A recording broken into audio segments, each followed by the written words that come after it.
സ്വീകരിക്കാത്തത് അവർ കൂടുതൽ ആളുകളുടെ പേരുകൾ വെളിപ്പെടുത്തും എന്നുള്ള ഭയം കൊണ്ടാണ്. അതുപോലെ തെരഞ്ഞെടുപ്പുമായി ബന്ധപ്പെട്ട് തെരഞ്ഞെടുപ്പ് അട്ടിമറിക്കാൻ വേണ്ടി ശ്രമിക്കുകയാണ്. നിങ്ങളിപ്പോൾ വടക്കാഞ്ചേരിയിലെ കേസ് പുറത്തു വന്നു. ഒരാളെ UDF ഒരു അംഗത്തെ സ്വാധീനിക്കാൻ 50 ലക്ഷം രൂപയാണ് ആളെ പുറത്ത് കളഞ്ഞു. ആൾ അപ്പുറത്ത് വോട്ട് ചെയ്ത് 50 ലക്ഷം രൂപ കൊടുത്തിട്ട്. ഇത് തന്നെയാണ് മറ്റത്തൂരിൽ നടന്നത്. ജനാധിപത്യത്തെക്കുറിച്ച് വാദോരാതെ പ്രസംഗിക്കുക, എന്നിട്ട് പണം കൊടുത്തിട്ട് ആളുകളെ സ്വാധീനിക്കാൻ BJP രീതിയിൽ പരിശ്രമിക്കുക.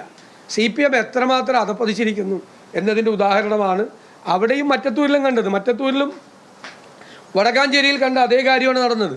എന്നിട്ട് തെറ്റായ പ്രചരണം കൊടുത്തു. 8 കോൺഗ്രസ് അംഗങ്ങൾ BJPയിൽ ചേർന്നത്. ഒരു കോൺഗ്രസ് അംഗവും BJPയിൽ ചേർന്നില്ല എന്ന് ഞാനാ പറഞ്ഞത്. അപ്പോഴാണ് അറിയുന്നത്. ഒരാളും പോയിട്ടില്ല. ഒരാളും.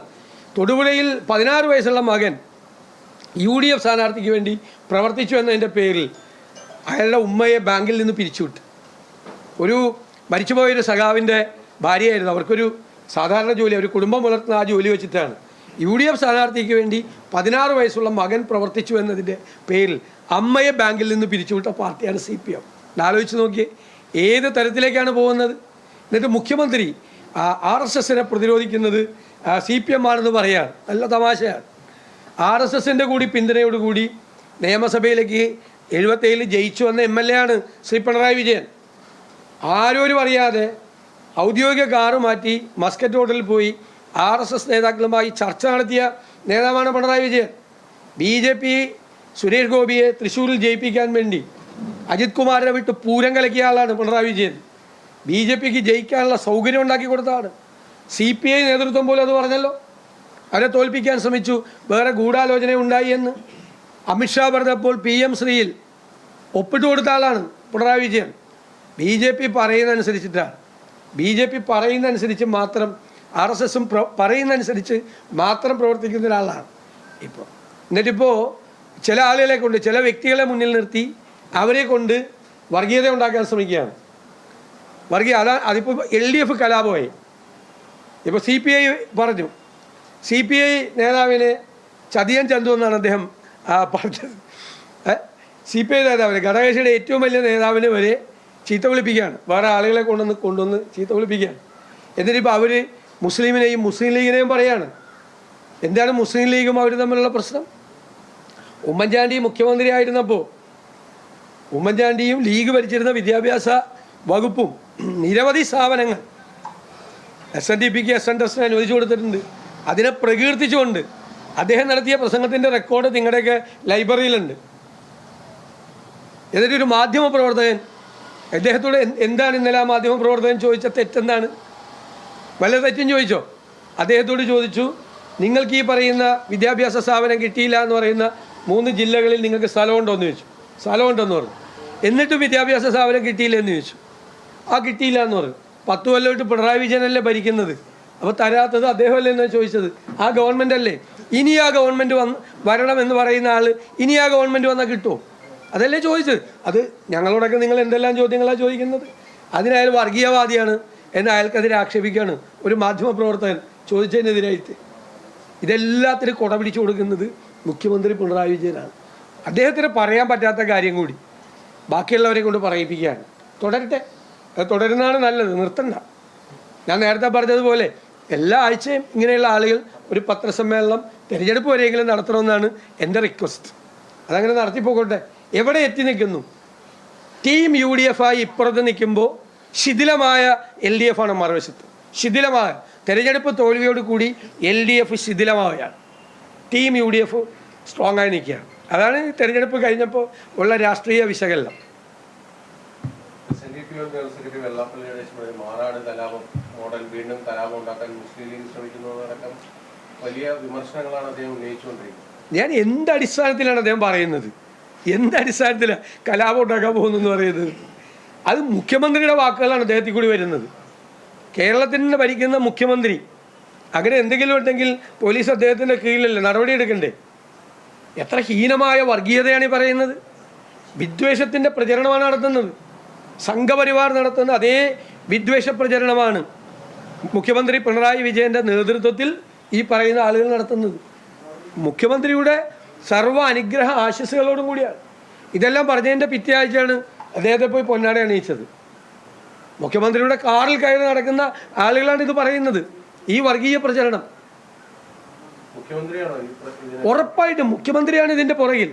ഈ വർഗീയ പ്രചരണം തെരഞ്ഞെടുപ്പിന് മുമ്പും തെരഞ്ഞെടുപ്പിന് ശേഷവും കേരളത്തിൽ ഉണ്ടാക്കാൻ ശ്രമിക്കുന്നത് മുഖ്യമന്ത്രി പിണറായി വിജയനാണ്. അദ്ദേഹത്തിൻ്റെ നാവായിട്ടാണ് വേറെ ചില ആളുകൾ ഇത് പറയുന്നത്. വെള്ളാപ്പള്ളി നടേശനെ കഴിഞ്ഞ തദ്ദേശ തെരഞ്ഞെടുപ്പിന് മുമ്പിൽ വലിയ പിന്തുണ കൊടുത്തെങ്കിലും അതിന്റെ റിഫ്ലക്ഷൻ അവർക്ക് തെരഞ്ഞെടുപ്പിൽ ഉണ്ടായില്ല. അപ്പോൾ ഇപ്പോഴും ഒരു ലാസ്റ്റ് ഹോപ്പായി കൊണ്ടുനടക്കുന്നതാണോ? കേരളത്തിൽ വിദ്വേഷത്തിൻ്റെ ഒരു ക്യാമ്പയിൻ ഉണ്ടാക്കാൻ BJPയെ പോലെ CPM ശ്രമിക്കുന്നു. തെരഞ്ഞെടുപ്പ് പാർലമെൻറ്റ് തെരഞ്ഞെടുപ്പ് വരെ ന്യൂനപക്ഷ വർഗീയതയാണ് പറഞ്ഞത്. അതിനുശേഷം ഭൂരിപക്ഷ വർഗീയതയായി. എല്ലാം തിരിച്ചടിച്ചു. അതുവരെ ആരുമില്ലാത്ത സ്ഥിതിയായി. ഭൂരിപക്ഷം ഒട്ടുമില്ല, ന്യൂനപക്ഷം ഒട്ടുമില്ല എന്നുള്ള സ്ഥിതിയായി. ശബരിമലയും കൂടി കഴിഞ്ഞപ്പോൾ അത് പൂർത്തിയായി. ആഗോള അയ്യപ്പ സംഗമം നടത്തി തിരുവനന്തപുരത്ത് എത്തുന്നതിന് മുമ്പ് ഇത് കളവിൻ്റെ പരമ്പരയല്ലേ 2019 മുതൽ അവിടെ നടന്നുകൊണ്ടിരിക്കുന്നത്. ഇപ്പോൾ നോക്കിയാൽ ഓരോ സാധനം പോയതിൻ്റെ കഥകളാണ് SIT കോടതിയിൽ റിപ്പോർട്ട് കൊടുക്കുന്നത്. കട്ടലേമ്മ വച്ചിരുന്ന ശിവരൂപം വരെ അടിച്ചുകൊണ്ട് പോവാണ്. കുറേ കട്ട് കഴിഞ്ഞപ്പോൾ ആരും അറിയുന്നില്ല എന്ന് കണ്ടപ്പോൾ 2024 വീണ്ടും പൂശ ഇറങ്ങിയതാണ് പുതിയ ദേവസ്വം ബോർഡ്. അപ്പം കോടതി പിടിച്ചില്ലായിരുന്നെങ്കിൽ അയ്യപ്പൻ്റെ തങ്കവിഗ്രഹം വരെ ഇവർ കൊണ്ടുപോയില്ല. പരമ്പരയാണ്, മോഷണ പരമ്പരയാണ് 2019 മുതൽ നടന്നത്. അതിൽ ഇവർക്ക് എല്ലാവർക്കും പങ്കുണ്ട്. പങ്കുള്ളത് കൊണ്ടാണ് ഇവരെ പ്രൊട്ടക്റ്റ് ചെയ്യുന്നത്. ചെയ്തോട്ടെ. നിങ്ങളൊക്കെ എങ്ങനെ അറിഞ്ഞത് നേരത്തെ? കടകംപള്ളി സുരേന്ദ്രനെ ചോദ്യം ചെയ്യാൻ പോയതോ ചോദ്യം ചെയ്തതോ ആരും അറിഞ്ഞില്ലല്ലോ. ചെയ്യട്ടെ. അതുകൊണ്ട് അടൂർ പ്രകാശ് കേസിലെ പ്രതിയാവോ? ഒപ്പം നിൽക്കുന്ന ഫോട്ടോ എടുത്ത് എല്ലാവരും അങ്ങനെയാണെങ്കിൽ പിണറായി വിജയൻ പ്രതിയാവണമല്ലോ. പിണറായി വിജയൻ SIT ചോദ്യം ചെയ്യണമല്ലോ. പിണറായി വിജയൻ ഉണ്ണികൃഷ്ണൻ പോറ്റിയും കൂടി നിൽക്കുന്ന പടം ഉണ്ടല്ലോ.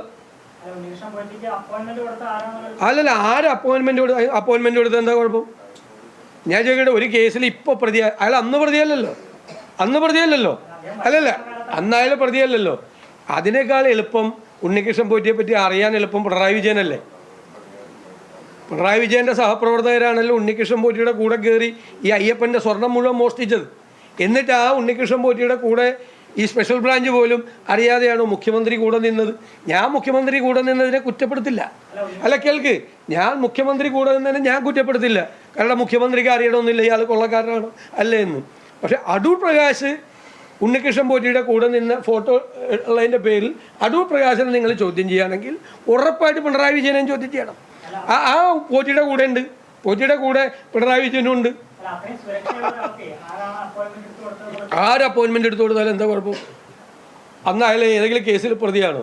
അവരെയൊക്കെ എത്ര പേര് കാണുന്നു? 100 കണക്കിന് ആളുകൾ കാണും. അവരെയൊക്കെ എത്ര പേര് കാണും?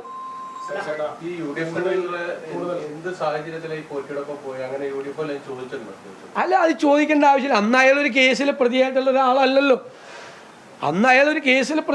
ആളല്ലല്ലോ. അയാൾക്ക് പല ബന്ധങ്ങളും കാണും, പല ആളുകൾ കാണും. പ്രത്യേകിച്ച് ഇങ്ങനെയുള്ള ആളുകൾ ചിലപ്പോൾ മനഃപൂർവ്വം പോയി ആളുകളെ കണ്ട് ഫോട്ടോയൊക്കെ എടുക്കും. അത് ചോദിക്കേണ്ട ഒരു ആവശ്യമില്ല. അതൊരു തെറ്റല്ല. ഞാൻ മന്ത്രി മുഹമ്മദ് റിയാസിനെതിരായി സമൂഹ മാധ്യമങ്ങളിലും വലിയൊരു വാർത്ത വന്നു. എന്താണ്? ഒരു വ്ളോഗറെ ടൂറിസം ഡിപ്പാർട്ട്മെൻറ്റ് കൊണ്ടുവന്നു. ആ വ്ളോഗർ പിന്നീട് സ്പൈ ആയി. ഞാൻ ഒറ്റ ദിവസം കൊണ്ട് അവസാനിപ്പിച്ചല്ലോ ആ വിവാദം. മുഹമ്മദ് റിയാസ് തെറ്റുകാരനല്ല എന്ന് ഞാൻ പറഞ്ഞു. സ്പൈ ആണെന്ന് അറിഞ്ഞിട്ടാണോ വ്ളോഗറെ കൊണ്ടുവരുന്നത്? അല്ലല്ലോ, ഒരിക്കലും കൊണ്ടുവരില്ലല്ലോ. പിന്നീട് അയാൾ സ്പൈ ആയി മാറിയതിന് മന്ത്രി എന്ത് തെറ്റ് ചെയ്യാനാ? കേരള രാഷ്ട്രീയത്തിൽ ആരും പറഞ്ഞിട്ടില്ല അങ്ങനെ. ഞാനാ പറഞ്ഞത് റിയാസ് തെറ്റുകാരനല്ല. അന്നത്തോണ്ട് അവസാനിച്ചല്ല ആ വിവാദം. അതൊക്കെ മര്യാദയാണ്. നാളെ എനിക്കും പറ്റും. കാരണം ഞാൻ എയർപോർട്ടിൽ പോകുമ്പോൾ, റെയിൽവേ സ്റ്റേഷനിൽ പോകുമ്പോൾ എൻ്റെ കൂടെ നിന്ന് പടം എടുക്കുന്നുണ്ട്. ചിലവന്മാർ തോളയിലും കൂടി കൈവയ്ക്കുന്നുണ്ടെന്ന്. ഞാൻ ആകെ ചെയ്യുന്നത് ആ തോളയിലെ കൈ മാത്രം എടുത്തും മാറ്റലാണ്. നാളെ അവനെ വല്ല സ്വർണ്ണക്കള്ളക്കെടുത്ത് കേസിലാ വേറെ ഏതെങ്കിലും ക്രിമിനൽ കേസിൽ അറസ്റ്റ് ചെയ്താൽ നിങ്ങളപ്പം ഞാൻ അവൻ്റെ കൂടെ വിളിച്ചുകൊണ്ടിരിക്കണ പടം ഇടൂലേ? എന്ത് ചെയ്യാൻ പറ്റും? ആ തോളയിലും കൂടി കൈയിട്ട് കഴിഞ്ഞാൽ ഭയങ്കര ബന്ധമെന്ന് പറയും നിങ്ങൾ തമ്മിൽ. ഈ ഒരു പരിചയമില്ലാത്ത ആളുകൾ വന്ന് ഫോട്ടോ എടുക്കുമ്പോൾ ഞാൻ ഇപ്പം തോളയിൽ നിന്ന് കൈയെടുത്ത് മാറ്റാറുണ്ട്. എന്ത് ചെയ്യാൻ പറ്റും? അല്ലാതെ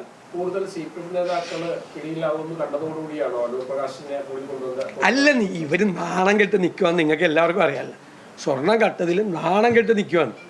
അപ്പൊ പിന്നെ ഒന്ന് ബാലൻസ് ചെയ്യാൻ പറ്റില്ലെന്ന്. സ്വർണം കട്ടത് CPM നേതാക്കളാണ്. അവർ വേറെ ആരെയും അതിൻ്റെ അകത്ത് ഇൻവോൾവ് ചെയ്തിട്ടില്ല. അവരാണ് കട്ടിരിക്കുന്നത്. അവരുടെ 3 നേതാക്കന്മാർ ജയിലിൽ കിടക്കുകയാണ്. ഉറപ്പായിട്ട് വരും. ഞാൻ പറഞ്ഞ ആളുകളൊക്കെ ഇപ്പോൾ ചോദ്യം ചെയ്യേണ്ടി വന്നില്ലേ SITക്ക്? എന്തിൻ്റെ അടിസ്ഥാനത്തിലാണ് ചോദ്യം ചെയ്യേണ്ടി വന്ന്? മൊഴികളുടെ അടിസ്ഥാനത്തിൽ. ചോദ്യം ചെയ്യൽ മാത്രമല്ല, അറസ്റ്റിലേക്ക് നീങ്ങേണ്ടി വരും. തെളിവുകളുണ്ടല്ലോ. എന്നോട് പറയാണ് കടകംപള്ളി സുരേന്ദ്രൻ, ഞാൻ ഈ ആരോപണം ഉന്നയിച്ചിട്ട് 84 ദിവസമായി. കോടതിയിൽ ഒരു കീറക്കടലാസ് പോലും ഞാൻ ഇതുവരെ തെളിവായി ഹാജരാക്കിയില്ല. ഒന്ന് കടകംപള്ളിയോട് പറയാൻ, കോടതിയിലെ കീറക്കടലാസല്ല തെളിവായിട്ട് ഹാജരാക്കണം. ഒന്ന്. രണ്ട്, മന്ത്രിയായിരുന്ന MLA ആയിരുന്ന ഒരാൾക്ക് ഒരു സിവിൽ കോടതിയിലെ പ്രൊസീഡിങ്സ് ഇത്ര നാളായിട്ട് അറിയില്ലേ? എനിക്കിഷ്ടമുള്ളപ്പോൾ കൊണ്ട് തെളിവ് ഹാജരാക്കാൻ പറ്റുമോ? സിവിൽ കോടതിയിൽ എനിക്ക് കൊടുത്തിരിക്കുന്ന കേസിൽ അയ്യോ എൻ്റെ കയ്യിൽ തെളിവുണ്ടെന്ന് പറഞ്ഞിട്ട് നേരെ ഞാൻ സിവിൽ കോടതിയുടെ മുമ്പിൽ കൊണ്ട് തെളിവ് സിവിൽ കോടതിയുടെ ഒരു പ്രൊസീജിയറുണ്ട്.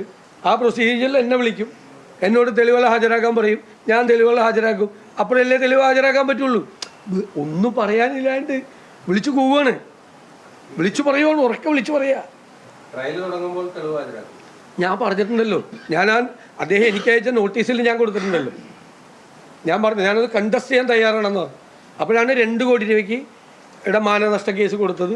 കോടതി കൊടുത്തപ്പോൾ 2 കോടി രൂപയുടെ മാനം. VD സതീശന്റെ പ്രതിപക്ഷ നേതാവിന്റെ വാർത്താ സമ്മേളനം അവിടെ തുടരുകയാണ്. സ്വർണ്ണക്കൊള്ള കേസിൽ CPM നേതാക്കൾ തന്നെയാണ് പ്രതികൾ. അവരിൽ 3 പേർ ജയിലിൽ കിടക്കുകയാണ്. സ്വർണം കൊള്ള നടത്തിയത് CPMകാർ തന്നെയാണ്. സോണിയാഗാന്ധിയോടൊപ്പം ഫോട്ടോ എടുത്തു എന്നതൊക്കെ ആ കാലത്ത് ഏതെങ്കിലും കേസിൽ പ്രതികളായിരുന്നില്ല ഈ പറയുന്ന ഉണ്ണികൃഷ്ണൻ പോറ്റിയും മറ്റും എന്ന കാര്യം ഓർക്കണം എന്ന് VD സതീശൻ പറഞ്ഞു. മറ്റതൊക്കെ ബാക്കി CPMകാർ നടത്തുന്ന വ്യാജ പ്രചരണങ്ങളാണ് എന്നാണ് അദ്ദേഹം വ്യക്തമാക്കിയിരിക്കുന്നത്.